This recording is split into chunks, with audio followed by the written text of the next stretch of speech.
Dạ, thành bản giao hàng của mình sẽ là một bộ như vậy, sẽ bao gồm một cái kệ, cái tóc bo, một cái khay chặn, hai cái khay chặn.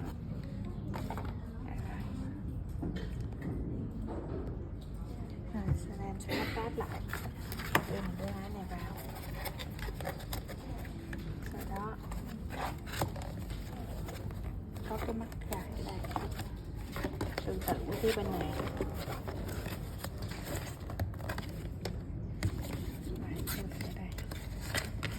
Đặt lên phía trước, sau đó mình sẽ đưa tóc bo vào, quay lại ở dưới này. Tiếp theo là cái khay chặn đầu tiên,